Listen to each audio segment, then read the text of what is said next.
안녕하세요. 타카아카데미의 오늘의 경제입니다. 오늘은 K뷰티와 관련된 한국경제 2025년 4월 10일자 기사에 대해서 살펴볼 건데요. K뷰티 열풍의 편승에 화장품 유통 판매에 뛰어든 개인 사업자와 중소기업이 경쟁 과열로 줄 폐업하고 있으며 작년 한 해 시간당 한 개꼴로 약 9천 곳이 문을 닫았다고 합니다.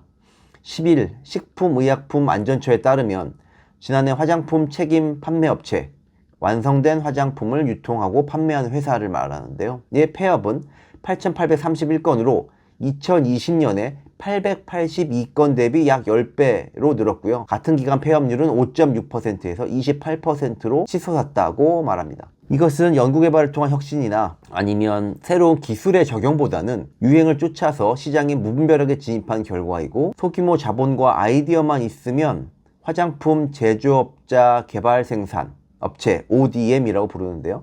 를 통해서 어렵지 않게 제품화할 수 있다는 점도 영향을 미쳤을 겁니다. 폐업이 속출하면서 전체 화장품 책임 판매업체도 통계를 집계하기 시작한 2015년 이후에 처음으로 감소세로 돌아서서요. 지난해 기준에 책임 판매업체는 27,361개로 전년에 31,524개보다 무려 13.2%가 줄었습니다. 최근 인플루엔서, 주부 등 개인 창업자는 물론 화장품과 무관한 업종의 기업들까지 시장에 앞다퉈 진출하면서 신생 브랜드가 급증하고 있고요. K뷰티의 세계적 열풍을 화수분처럼 쏟아지는 인디 브랜드가 주도하고 있다는 평가가 나오고는 있습니다. 하지만 성공 신화를 꿈꾸는 브랜드 간의 치열한 경쟁이 있고요. 이것들 때문에 허위 광고나 표절 논란 등 각종 부작용도 속출하고 있는 것도 사실입니다. 10일 식품의약품안전처에 따르면 2024년 화장품 책임 판매 업체는 27,361개로 K뷰티 열풍이 불기 전인 2015년 3,840개에 비해서 7배 이상 늘었습니다. 시장 진입 장벽이 높지 않아서 아이디어와 브랜드만 있으면 쉽게 창업할 수 있다는 인식이 확산되었기 때문이겠죠. 2010년대 초반만 하더라도 국내 화장품 산업은 아모레퍼시픽, LG 생활건강 등 대기업이 주도했지만 최근에는 코스맥스, 한국콜마 등 제조업자 개발 생산 ODM 기업을 통해서 제품 생산이 가능해졌고, 온라인 판매 채널도 급격히 늘어나면서 중소브랜드 창업이 급증하고 있습니다. 코스맥스 관계자에 의하면 평균 6개월이면 자체 화장품 브랜드를 론칭할 수 있다고 합니다. 소셜미디어를 통해서 인지도를 쌓은 인플루엔서들이 창업에 나서는 사례도 늘고 있는데요. 의사, 약사 등 전문직은 물론이고 기존의 화장품과 무관했던 중소기업들도 시장에 속속 진입하고 있습니다. 그리고 진입이 쉬운 만큼 각종 부작용도 잇따르고 있습니다. 식약처가 지난달 온라인 화장품 광고 200건을 점검한 결과 133건이 허위 및 과대 광고로 적발되었는데요. 바르면 살이 빠진다거나 세포 재생, 필러 효과 등 의학적으로 검증되지 않은 표현이 다수를 차지했고요. 품질이나 디자인을 둘러싼 논란도 계속되고 있습니다. 매출을 제대로 내지 못하고 사라지는 신규 브랜드가 늘면서 국내 책임 판매 업체의 총 생산 금액도 매년 감소하는 추세입니다. 2019년에 15,707개였던 책임 판매 업체는 2023년에 31,524개로 2배가량 늘었지만 같은 기간 총 생산 금액은 1조 6,263억 원에서 1조 4,510억 원으로 10.8% 줄었습니다. 생산 실적을 식약처에 보고한 업체 비율도 2016년에 60.7%에서 매년 하락해서 2023년에 37.6%까지 떨어졌습니다. 한 전문가는 국내 화장품은 소수 제조업체에 의존해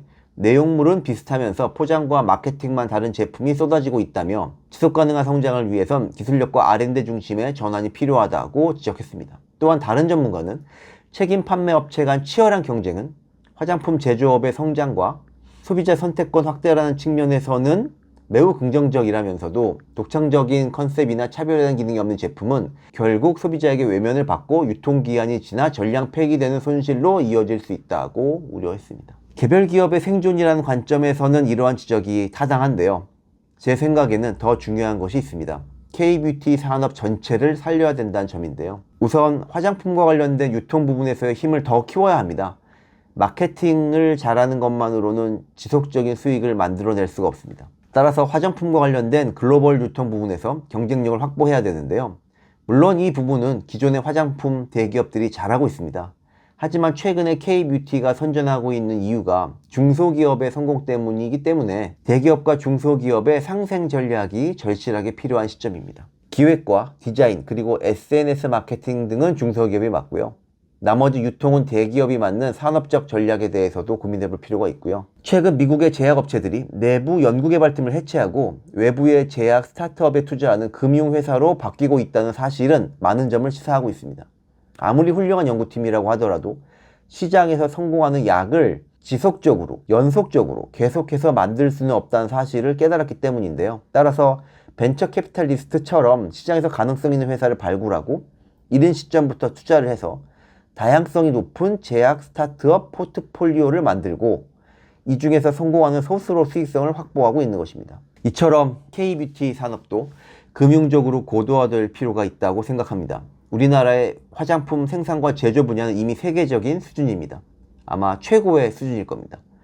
따라서 이러한 산업 생태계를 활용할 수 있는 금융 및 투자적 접근법이 매우 필요한 시점이라고 생각을 합니다. 다양한 신규 창업 아이템들을 모아서 포트폴리오를 만들고 이 중에서 하나만 성공하면 나머지 실패가 보완될 수 있도록 해야 합니다. 그리고 이를 위해서는 자신만의 독자적인 브랜드를 만드는 것도 중요하지만 소비자들에게 일관되게 전달될 수 있는 브랜드 위의 브랜드인 메타 브랜드가 절실하게 필요합니다. 결국 일회성 구매는 한계에 봉착하기 때문이고 소비자들은 변덕스럽기 때문입니다. 충성도 높은 고객을 확보하는 것이 어떤 분야든 가장 중요합니다. 오늘은 우리나라를 살릴 가능성이 있는 K-뷰티의 산업적 생태계 발전 전략에 대해서 생각해보는 시간을 가졌습니다. 여러분들도 함께 고민해 주셨으면 합니다. 이상 스타크 아카데미의 오늘의 경제였습니다. 감사합니다.